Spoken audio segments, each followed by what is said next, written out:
Video recordings of this podcast can be found on raisingequity.org and Raising Equity on YouTube. Hey folks, welcome to Raising Equity. I'm Dr. Kira Banks. And on today's episode, I want to talk about this concept, the built landscape, that I use a lot in my trainings. And if you've listened to the podcast for any length of time, you've heard me use it. What does it mean? And I want to share a little bit about how I came to use the term, what it means, some examples, so that you can walk along with me as I use it as a metaphor for understanding how we can address systems, right? So I started using it, about maybe 7 or 8 years ago, really to help people see the systems that operate around us. They're so intangible. They're operating without us being able to touch and feel them. And sometimes we need stories, metaphors, ways to think about how to make the invisible visible. And so they operate around us. And I wanted to have also not only a way to see them, but also a way in which we interact with our world around us, right? And so the way that I define the built landscape is the patterns and practices that are in our environment that shape access and opportunity. And the term built landscape is not my term in and of itself. I use it in the context of equity, but I have learned it comes from geography. I've seen it used in land development and urban planning, and it speaks explicitly to those things in our environment, like our roads, the buildings, those objects that are in our system that we literally build. And so I like the use of the term built landscape in the context of equity because it doesn't allow us to be passive observers. It requires us to be astute observers of what's built around us, what's the space around us, what's happening, what are we contributing to the building of, what was built before us, what are we stepping into in a way that brings us into the conversation. So I think it's important for us to understand the idea of built landscape as it's used in other disciplines because it can help us think about what shapes our living spaces, our neighborhoods, our cities, what makes them who they are. And it's often it's what gets built up around us. We know certain cities by their iconic, skyscrapers, by the skyline. That's because the built landscape is unique to that city. We know different contours of how highways work, how they merge, how the exits are set up. There are certain things that we come to see and know about built landscapes that might be similar across different spaces, but then also unique. And what makes a neighborhood unique? Think about where you live. What makes it what it is? In St. Louis, where I'm based, there are different neighborhoods, and sometimes it has to do with which urban park is in your neighborhood or which type of cuisine is known in your neighborhood. There's an iconic neighborhood, The Hill, that's known for Italian Americans living in that neighborhood and the food and the restaurants, right? That's part of the built landscape, that you can have an Italian restaurant, but the fact that it's on the hill, right, is something that is noteworthy. And there's a pattern of Italian restaurants, of good Italian cuisine. You come to expect that pattern in that neighborhood, right? And so I want us to start to think about, when it comes to inequities, what's in the built landscape around us. And so the use of this term in the context of equity came about when I was a consultant for the Ferguson Commission. The Kellogg Foundation came to talk to the commission and was urging us to think about equity, not equality. So again, you might have heard me talk about this if you've been following my work at all. I like to refer back to that moment because it was the time that I started to build content to help people understand the distinctions between diversity, equity, inclusion, what's similar, what's different, what is the work that we need to do. And they were urging us using one of the visuals of the people at the fence. And so this is one of those times where if you're just listening to the podcast, that it might be helpful to know that you also can watch the podcast if you go to my website, kirabanks.com, or you can also find us on YouTube. So I will describe the visual, and you might know it, you might be familiar with it, but you can also watch it. It'll be on the screen. So this visual is people at a fence, right? They're trying to look over the fence, see a game, and it's to help us realize that to do things in a way that's equality, give everyone the same riser, would not give people equity, access, and opportunity. Because what happens is if everyone got the same riser, there would still be people who couldn't see over the fence. I have a critique of that common meme, in a sense, that common visual. And my first critique is if you look at the visual, the people are different heights. So what we're solving for is the fact that one of the people is the shortest, and that person, because there's something about them, inherent about them, and I'm not saying being short is a deficit, but in this scenario, it's being framed as a deficit that's in the person. That shortness is what we're solving for and why equality doesn't work, right? So that's my first critique. And I think that that's problematic because too often we frame the narrative of equity as needing to make up for something that's lacking in a person or a people group. That this people group, if they would just insert the blank, we wouldn't have to do this, right? It's false. And I'll share a little bit more about why in a moment. My second critique of this visual is that what it shows is that to get to equity, giving people what they need, they take a riser from the person who already can see over the fence because they're taller, and they give it to the person who's shorter. Now, in some ways, I don't think there's anything wrong with that in a collectivist mindset, right? I don't need this. Let me give this to you. But what I've seen happen is that framing can actually perpetuate a scarcity mindset that to do equity, we have to take from one group and give to another. And that's also false. And that's not the narrative that can help us move this work along. It can actually stop it in its tracks. So those are the two big frameworks, two big critiques I have of that visual. And I prefer the visual, and so you'll see this up on the screen if you're watching, right? That actually shows three different people at a fence. The people are three different colors rather than heights. So there's nothing that's inherently less than about them in terms of their physical stature that makes them not be able to see over the fence, but that it's the shape of the ground beneath them, the pitch of the fence in front of them. So the ground is higher, the fence is lower, and so a person of a certain height can see over the fence.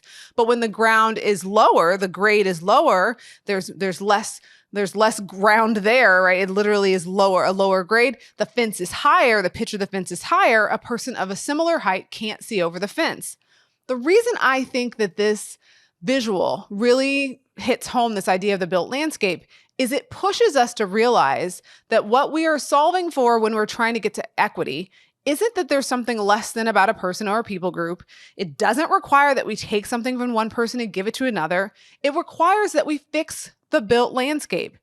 We fix what's around us, what's happening in the environment. Because these people who are different colors, there's diversity, right? And so we have differences. And what's going to fix this situation isn't to be nice to someone because of their difference or include them in spite of their difference, right? So diversity and inclusion can be present in this environment without equity being present. Equity means access and opportunity is not predicted on the basis of some social identity. And so in this case, we have their access and opportunity being dictated by where they are in this visual, right? You could say by color, right? And so in that sense, what we want to solve for is not something about the individual person or the people group, but what's happening in the built landscape. And I think it changes the conversation because so often when we talk about inequities, we focus on hearts and minds. And while it would be great if individuals wanted to be kind and giving and make sure everyone had what they needed, I actually think it's most important to think about how when we're in positions of leadership or positions of power, we take that power responsibly and we are accountable to the people that we are living with and maybe even responsible for in a certain setting. And we make sure things are fair and equitable, that people have access and opportunity. And so in this case, the way that we would solve for it isn't to do something to a certain people group. We don't need to create a program to fix the group or to make sure that they're able to insert the blank. We could fill in the ground.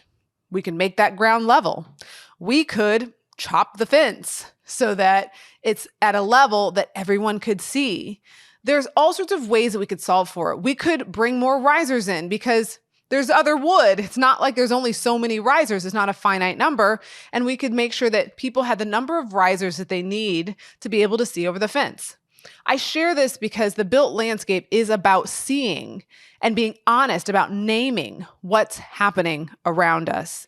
It's not getting caught in the narratives about what makes a person group less than or why this group consistently experiences inequities. We can create stories and narratives around that, but they're often false and inaccurate narratives. One example that I often use in like corporate spaces for folks is to think about the idea of mentoring, that the person who can see over the fence and who can kind of see the way the game's played is kind of like that person who steps into a place, maybe because of where they went to school or because some sort of aspect of who they are. People naturally are like, I see them as an emerging leader. Maybe they remind me of myself when I was growing up, or, maybe we came through the same program. And so I'm going to mentor them. I'm going to maybe even sponsor them, really put my neck out for them. They're able to see the way the game's played. Those unspoken rules of the road, they're going to learn them because someone's either explicitly teaching them or they're able to observe because they're in the space and can watch the game be played. And so to say that we want other people at the fence to have access and opportunity is not to take away the mentoring and networking that one person has or one people group has, but to make sure that that is available to others. And so it's not enough to say, oh, you know what? I'll just hold this person up. I'll just prop them up so they can see the game. That would be kind of like taking a one-on-one approach to mentoring. Oh, I'm going to pat myself on the back and help this person. I'm going to by lifting them up so they can see the game or, giving them the rules of the road.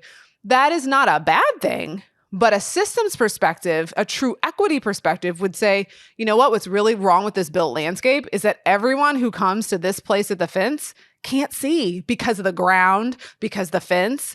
And it's a matter of seeing and identifying those barriers and then removing them so that the whole built landscape is more equitable, not just that one person getting access and opportunity, but that you're shifting the built landscape for equity over time. One personal example that I realized as I was developing this story around the built landscape was that at my first position, I became pregnant with my first child and came to find out that the university didn't have any sort of childbearing leave. It just didn't exist in the built landscape. And so I had to negotiate for what my leave would look like and what I thought I needed. And they were open to that. They weren't saying that you just had to take FMLA. They were open to coming up with a solution. But I said to them, rather than one-off every blue moon or every so often when a person decides to, rear a human being, then you have to figure out this one-off solution. Why not think about how to shift the built landscape so that it is more fair, so that when people come into the environment, they know, oh, this is what is possible should I decide to engage in child rearing. This is what is available to me, what I have access to. Because there might have been people who didn't move forward with their family planning because they didn't know what would happen with their job and they didn't want to take a chance. Maybe they couldn't afford to take FMLA and they didn't know that the university was open to a proposal, but they just hadn't put it into writing. So that's an example of a barrier that was in place by omission for folks who might be child rearing.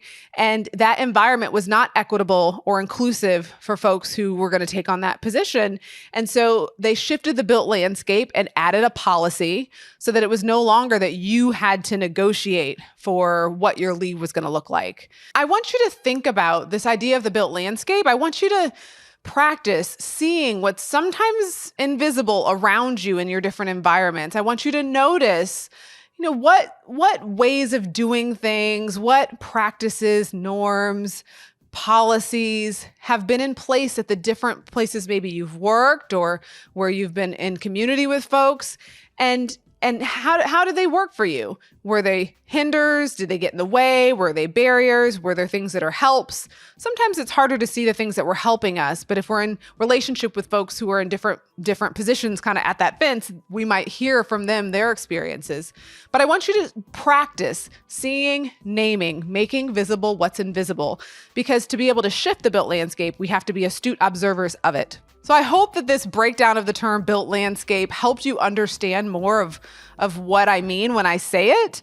It really is, to me, the essence of what raising equity is about. It's about raising our equity IQ. It's about seeing, naming, and then using and leveraging our power and our position to shift, to make a space more equitable for everyone. That's what raising equity is about. And so it means practicing seeing the built landscape, working together to notice and observe and look for opportunities to shift and change.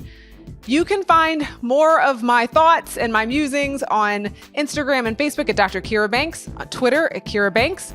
Thanks for joining me on Raising Equity.